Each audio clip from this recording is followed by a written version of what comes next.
Alright guys, I'm probably just freaking out over nothing, but I might post this video for somebody to look at and tell me if I'm crazy or not, but I've never had any issues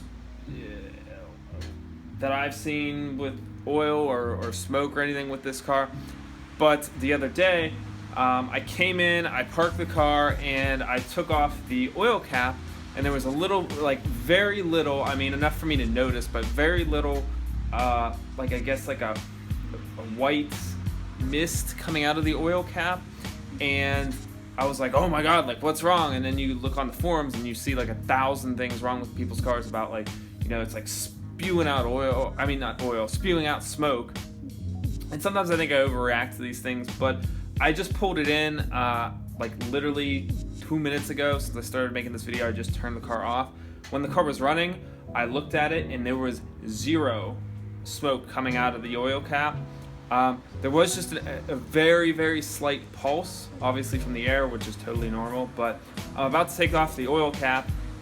It's been sitting for, again, about a minute, but I'm going to take off the oil cap and just videotape what is coming out of the oil cap. So let's check it out. So here's the oil cap. Hopefully I get a good angle of this. So here's the oil cap. I'm going to take the cap off, and there wasn't much at all coming out of that. So I think everything is perfectly fine. Probably just overreacting as usual. I'm really meticulous about the car, and I try to take good care of it. So if there's anything ever slightly wrong with it, I'm like, oh my god, there's something wrong with it, I need to fix it. The only thing I have seen, which is kind of weird though, since I replaced the radiator, I use silicone hoses. I have the Samco hoses on here, which you can see here, upper and lower, if you can see down there, which you probably can't. But I did put the silicone hoses on. I used Subaru coolant, which you have to mix with distilled water, which I have over here. So I did use all the correct liquids and everything. I even put the head gasket, that little bottle they sell for like $3 from Subaru that they say put in there, of like additives and whatnot for the coolant system. I did put that in.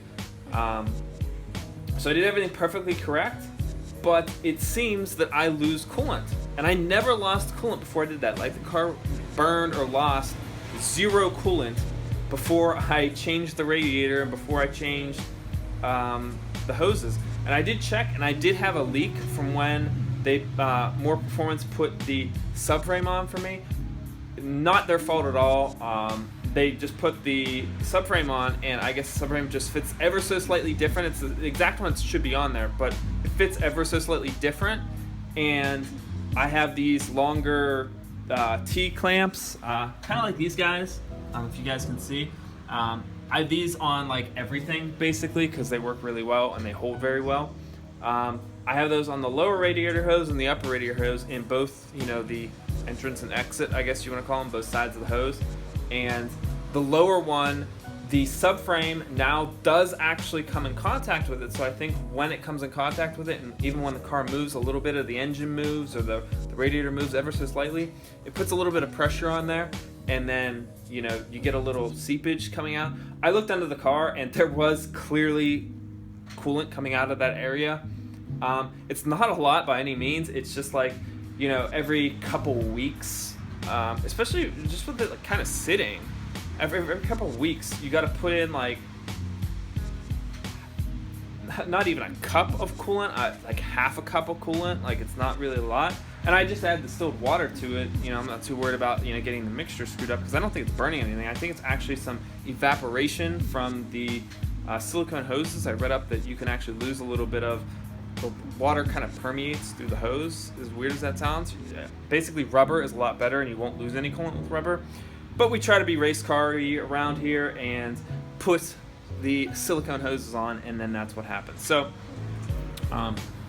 overall, just getting the car ready for autocross season, which is coming up in like 2 or 3 weeks now, depending on if I go to Hershey. So we're still working on that, getting some details ironed out about that. As you guys can see out here, it's nice and raining. It's been raining most of the day. So I had to go to training today, so the car actually had to get wet for a little bit. Poor me, I know, it kind of sucks, but it was kind of already dirty before. So that's it. That's everything I want to talk about right now. If you haven't hit the subscribe button already, please go ahead and hit subscribe. Share with your friends, share on Facebook, share with anybody who enjoys autocross.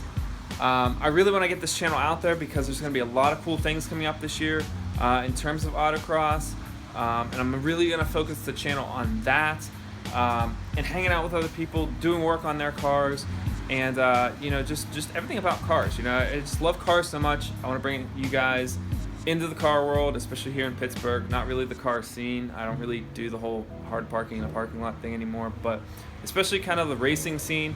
Pit race, autocross, and really improving the performance of cars and just enjoying them for what they are, even in stock form. That's what we're all about here. So if you really enjoy that, go ahead, hit subscribe. Thank you guys, and I will talk to you guys later. See ya.